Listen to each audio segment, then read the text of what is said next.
A doctor needs to be by William Ruto's side between now and Sunday. Because what do you mean after using the entire government machinery, sending CSs, governors, MPs, building roads, giving out blankets, mattresses, shoes, gas cylinders, even boats, it could all be a waste? Let us bet. How much? $1 million. Yes. What is on the table? Yes. $1 million. I am telling you for sure. That's it.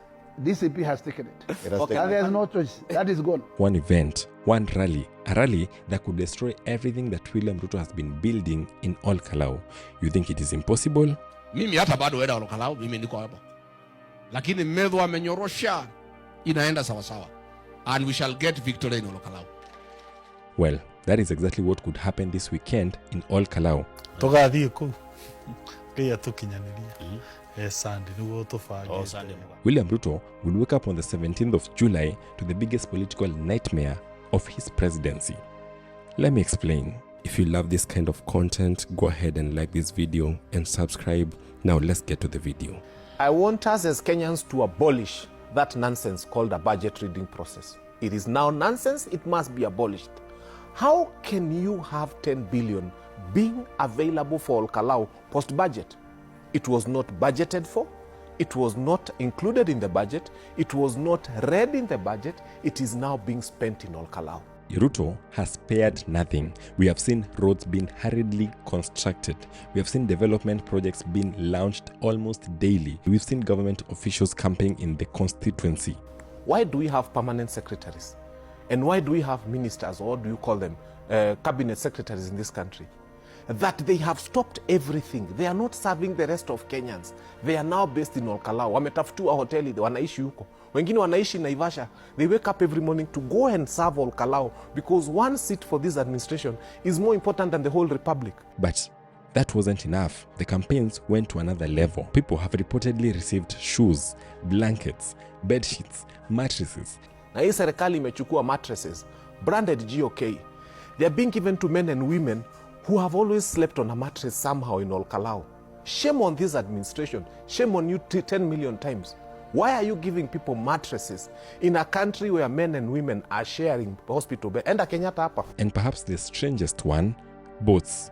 Yes, boats. In a constituency with no lake and no ocean. Hiyo by election hii ya Ol Kalou. Unacheki? Mimi nawaambia buda ni mwechechejo. Msiwahi undermine hiyo vote ya Central hiyo. Ati sijui nini. That alone tells you just how desperate this election has become. The government is leaving absolutely nothing to chance. You've seen the CS for energy and the many other CSs. They've been told to stop every other government business, that nobody else in this country is important. The only important person is Ol Kalou. So there's a CS who is supposed to serve the 50 million Kenyans. That CS has been designated to serve Ol Kalou. But on the other side, things are a bit different. Mimi nilimwambia Medho hii soprano, ungangana na soprano, hapana kilo yangu. Hiyo ni mtu ya kungangana na Medho. While UDA has deployed almost the entire government, the DCP side has relied on a handful of leaders. We have John Medho, we have Karungo Wathangwa, and then we have Wanjiku Wamuhia. Atika Songo anasema ikifika Wednesday ati watakamata mimi. These have carried the campaign almost single-handedly. Kitu anikita tutenga na huyu kama wetu. Ni pesa. And despite all the government spending, the race remains incredibly close. In fact, many observers believe that DCP candidate currently has a slight advantage. Think about that. After everything the government has spent, the election is still almost 50-50. Your prediction? My prediction, it's a tight contest, 50-50. That alone should worry State House. Sifuna already has decided where he's heading. And he has pronounced himself. Everything is about to change even more. Something major is about to happen this weekend. A new player is entering the race, not as a candidate, but as a campaigner. This coming weekend, Linda Mwananchi Brigade inakuja pale Ol Kalou. And they are coming for two reasons. Number one, wanakuja kukampenia the DCP candidate, Kamau Ngodho. On Sunday, July 12th, mark your dates. This day, the Linda Mwananchi team is expected in Ol Kalou. It's going to be led by Edwin Sifuna, and that changes everything.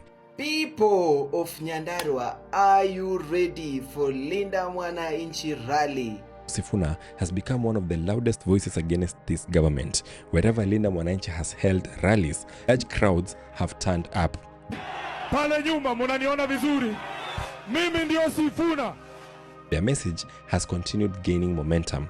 Now, that same energy is heading straight into Ol Kalou.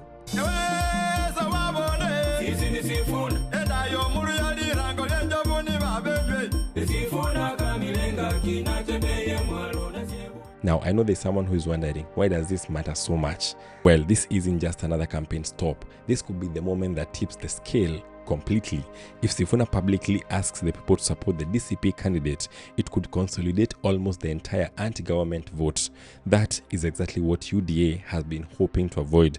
Wanakuja kukampenia the DCP candidate Kamau Ngodho Wawero. After months of campaigning, the last thing that they wanted was another influential opposition voice joining the race, especially this close to the voting day. I think there is nothing called electoral offenses. IEBC, look at yourself in the mirror and feel thoroughly ashamed. There is nothing like an electoral offense. If what is happening in Ol Kalou, nothing amounts to what you'd call an electoral offense, then there is nothing like electoral offenses. This by-election takes place on July 16th. By the following day, Kenya could wake up to two new political realities. First, we will have a clearer picture on how Kenyans may vote in 2027. Hii ambayo wanafanya ni mock exam. Na hii mock exam, the real exam is next year. Then second, we will know what kind of politics is going to work for 2027.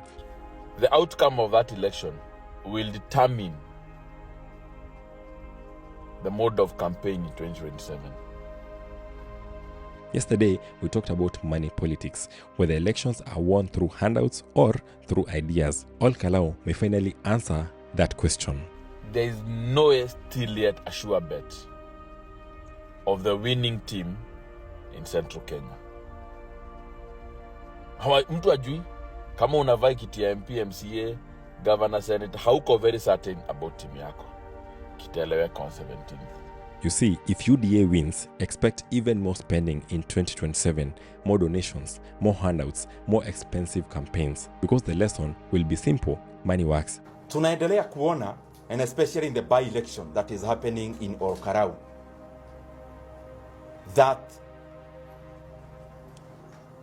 the political actors have been given a leeway to do anything, kwa sababu ni kama wao wako above the law. But if DCP candidate wins, despite everything the government has spent, then Kenyan politics may change forever. It will prove something that many people have been saying, that voters can actually take the money and still vote the way that they want. That could send shockwaves across the country, and it could force every politician to rethink their strategy ahead of 2027.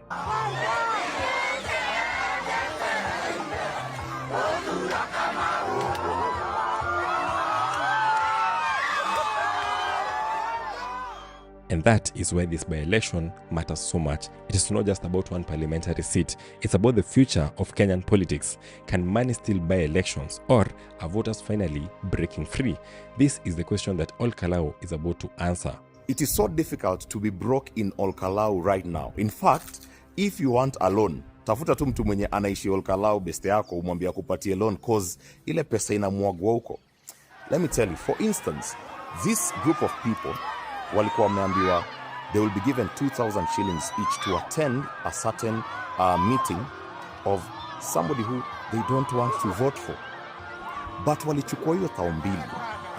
And then akili mtu wangu wakasema tunachukua 2,000 yenu na hiyo meeting kabla ianze hivi tunaenda.